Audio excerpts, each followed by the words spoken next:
Salut! Aujourd'hui on se retrouve pour une vidéo back to school, donc oui je suis la seule personne à faire des vidéos sur la rentrée, après la rentrée, et je vais te donner quelques astuces pour pouvoir bien t'organiser dans ton travail. Donc dans le travail je parle tout ce qui est après l'école, c'est-à-dire les devoirs, les révisions, les choses comme ça. Bien zébardi. La première étape la plus importante selon moi, ça va être de ranger, de faire la place sur ton espace de travail. L'idéal étant un bureau, avec des étagères pour pouvoir poser ton matériel, ce qui est quand même pas plus mal. Mais si tu fais sur ton lit, fais en sorte qu'il soit quand même à peu près fait, sur la table du salon que tu sois tranquille et que tu aies de l'espace pour pouvoir t'étaler. La deuxième étape va être d'avoir tout ton matériel à disposition. Que ce soit des cahiers, des manuels, des feuilles, des stylos, des dictionnaires même. L'idéal ce serait de tout avoir avec toi, comme ça tu n'as pas besoin de te balader dans ta maison et donc de te laisser distraire. Fais des listes. Si tu as beaucoup de devoirs ou si tu as plusieurs choses à faire, des examens, etc., tu fais une liste de tout ce que tu as à réviser. Et mine de rien, c'est super satisfaisant de rayer ce que tu viens de faire et de voir ta progression. Planifie à l'avance tes devoirs. Si tu peux avoir un agenda à la maison et un agenda pour l'école, c'est l'idéal. Dans ton agenda à l'école, tu vas noter tous tes devoirs et sur ton agenda maison, tu vas les remettre en planifiant quand est-ce que tu dois les faire. Par exemple, si tu as un exercice pour le lendemain, il faut le faire le soir même.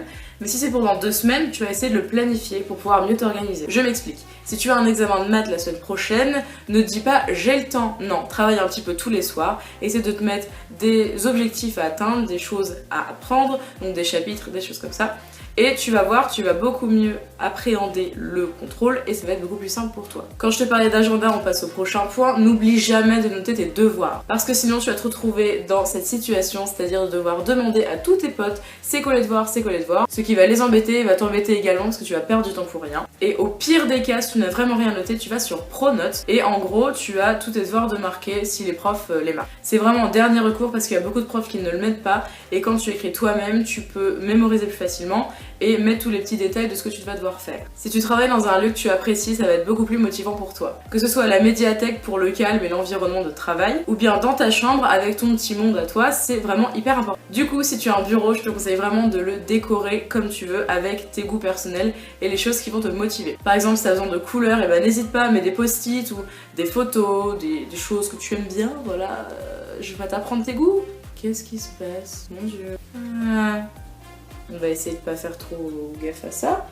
Si tu as besoin de brouillon, utilise des vieilles feuilles. Des vieux cahiers dont tu as arraché les pages parce que tu n'en pouvais plus des cours, parce que la société...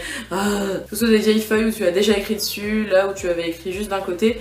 Garde les deux côtés pour avoir 2 piles. Les feuilles propres pour tes compositions ou pour simplement emmener en cours. Et tes feuilles de brouillon pour la maison. Déjà c'est bien pour l'environnement parce que tu ne jettes pas des feuilles inutilement et tu n'en utilises pas d'autres inutilement non plus. Ça va aussi te revenir à moins cher que d'acheter 12 000 tas de feuilles alors qu'en fait tu n'as besoin que de brouillon à chaque fois. Et la dernière étape, ce sera de ranger après avoir terminé. Comme ça, on revient au point numéro 1. Quand tu arriveras le lendemain, ton lieu de travail sera complètement rangé. Si tu travailles sur ordinateur, j'ai aussi un petit truc pour toi, ça s'appelle Momentum. C'est en fait une extension de Google Chrome qui est entièrement en anglais, donc si tu n'es pas très bien en anglais, t'es vite. Mais c'est hyper simple d'utilisation. En gros, dès que tu vas ouvrir Chrome, tu vas avoir une image de fond avec l'heure et tu vas pouvoir marquer ton objectif et faire une liste directement sur ordinateur. Je ne suis absolument pas sponsorisée, je suis... pas une vraie youtubeuse, on est d'accord? Voilà, c'est tout pour aujourd'hui, j'espère que ça t'a plu. Si tu as d'autres astuces, mets-les-moi dans les commentaires, ça aidera un petit peu tout le monde. Et n'hésite pas à me suivre sur mes réseaux sociaux, Instagram et Snapchat, à regarder d'autres vidéos, à laisser un petit pouce bleu si cette vidéo t'a plu, à t'abonner, évidemment, écoute, ça me paraît logique. Et bah du coup sur ce, salut!